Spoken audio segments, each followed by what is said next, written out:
Hola, me presento. Mi nombre es Yolanda Margarita Álvarez Jomá. Mi matrícula es 210-104-22. El nombre de la universidad es la Universidad Virtual del Estado de Guanajuato. El nombre del módulo es Derecho Procesal B1. El nombre del reto es ¿cuáles fueron los antecedentes latinoamericanos de la reforma constitucional mexicana? La fecha de elaboración es el 25 de octubre del 2023. La primera pregunta nos dice, ¿a qué se refiere el autor cuando afirma que las reformas en materia de justicia penal se difundieron desde la periferia?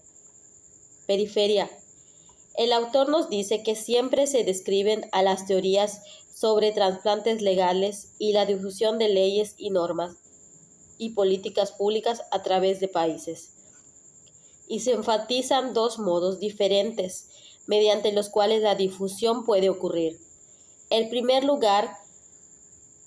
grupo de descripciones y teorías enfatiza no la direccionalidad geográfica, sino temas, procesos e incentivos comunes que estados y actores domésticos enfrentan y que pueden llevarlos a adoptar leyes, normas y políticas públicas similares. Estas teorías proponen distintos mecanismos mediante los cuales este tipo de difusión puede ocurrir. La teoría evolutiva, el funcionalismo y la teoría liberal de las relaciones internacionales enfatizan la idea de que los estados puedan adoptar leyes, normas y políticas públicas similares en respuesta a problemas, procesos políticos, sociales o estímulos externos similares. El segundo grupo de descripciones nos habla sobre la periferia y teoría. Enfatizan la direccionalidad geográfica y señalan que las leyes, normas y políticas públicas se difunden de los países centrales a otros países centrales o periféricos. Una vez más, distintas teorías enfatizan diferentes causas y mecanismos mediante los cuales estos procesos de difusión pueden ocurrir. Análisis neorrealistas de las relaciones internacionales y análisis de la elección racional en el derecho internacional. Señalan que los estados centrales pueden imponer leyes, normas y políticas públicas sobre otros mediante la fuerza, las amenazas u otros incentivos para avanzar en sus propios intereses materiales. La siguiente pregunta, ¿qué distingue a los códigos inquisitivos y a los códigos acusatorios en Latinoamérica? En los códigos inquisitivos, un juez estaba a cargo de la investigación preliminar. El juez tenía al mismo tiempo un rol de investigación y juzgamiento durante esa etapa. La investigación preliminar era de naturaleza muy inquisitiva, era secreta para el imputado y su abogado, al menos hasta cierto momento predeterminado, y los derechos del imputado eran muy limitados. Durante esta fase, el imputado no tenía derecho a estar presente durante la recolección de elementos de prueba o a conocer la imputación en su contra, antes de ser interrogado por el juez de instrucción.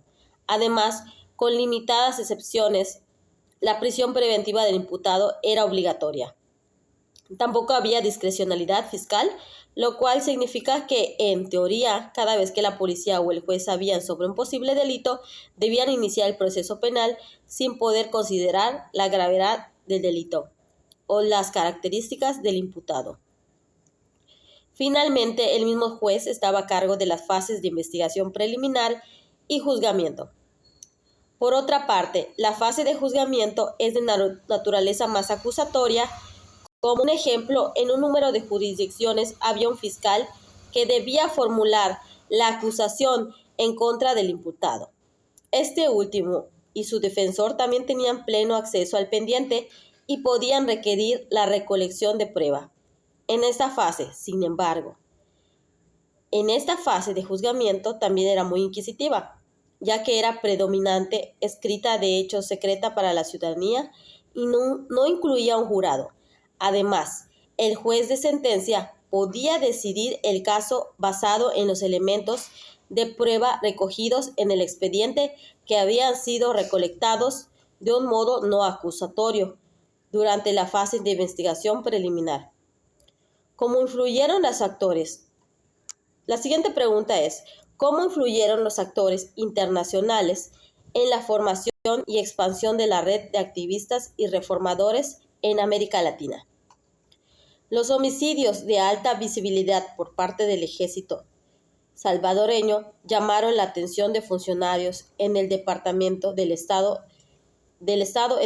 estadounidense, que pensaron que la mejor manera de investigar y perseguir los homicidios era ayudar a El Salvador a mejorar su sistema judicial. En 1983, el Departamento de Estado creó un grupo de trabajo intergubernamental sobre la administración de justicia en América Latina y el Caribe. El subsecretario del Estado, asistente sobre asuntos interamericanos, James Mitchell, abogado y diplomático de carrera, fue puesto a cargo de la nueva agencia. El grupo decidió trabajar no solo en El Salvador, sino también en el resto de América Latina. Desde el comienzo, el grupo fue concebido como un programa de desarrollo democrático de largo plazo para toda la región. Mitchell desarrolló una serie de principios para el programa que incluyeron permitir a los países mejorar sus sistemas judiciales en sus propios términos, en lugar de imponer modelos estadounidenses y apoyar a las instituciones locales existentes, ayudaron a crear nuevas instituciones. Luego de que Mitchell y otros funcionarios cabildearon ante el Congreso estadounidense, este último proveyó fondos adicionales para asistencia judicial. En 1985, la USAID creó una oficina sobre administración de justicia en su oficina para América Latina y el Caribe, y comenzó a prestar asistencia a otros países en la región, incluyendo Bolivia, Colombia, Costa Rica, República Dominicana, Guatemala, Honduras, Panamá y Perú. En la segunda mitad de los 80, funcionarios de la USAID encontraron a Julio Mayer y Alberto Binder. Los dos abogados latinoamericanos criticaron los programas de la USAID para proveer recursos adicionales a los sistemas penales latinoamericanos sin cambiar un gran defecto estructural. El uso por parte de sistemas de modelos procesales penales inquisitivos. Antes de gastar más recursos, los funcionarios de la USAID necesitaban trabajar en el reemplazo de los sistemas inquisitivos por acusatorios. Miembros de la USAID hallaron atractivo el diagnóstico de Mayer y Binder por una serie de razones. Primero, la USAID estaba buscando desesperadamente ideas, dado que no estaba segura que su trabajo en América Latina estaba produciendo resultados significativos. Segundo, un número de funcionarios de la USAID consideraron que el diagnóstico de Mayer y Binder era sí muy conveniente. Mayer y Binder eran juristas latinoamericanos.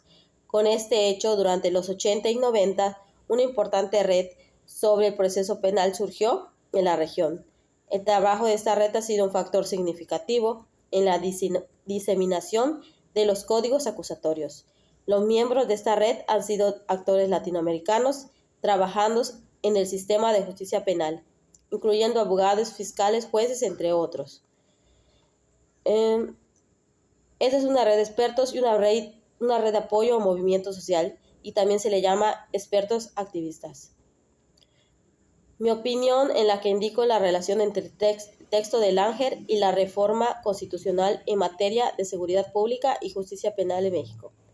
La obra de Langer nos deja entrever cómo fue la historia de la influencia de las leyes internacionales, cómo este motivó las olas de reformas procesales penales, analizando cómo las leyes, normas y políticas públicas usualmente se difunden desde el centro de la periferia.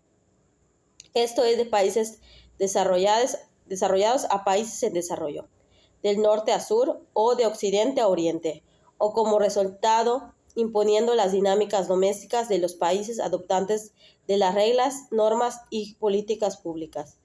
El Estado de Derecho en países democráticos, sustentando la defensa de los derechos humanos, el respeto a los derechos fundamentales y garantías individuales conforme a lineamientos internacionales, exigió la modernización del sistema penal del Estado mexicano hacia 2007, que aún se encontraba rezagado en materia de administración de justicia. En nuestro país, el antiguo sistema penal inquisitivo transitó a un sistema penal de corte acusatorio, adversarial y garantista. Para ello fue necesario realizar reformas constitucionales en la materia y crear un código que homologara el proceso penal en el país. El Código Nacional de Procedimientos Penales de 2014 abrogó la reglamentación penal de 1934.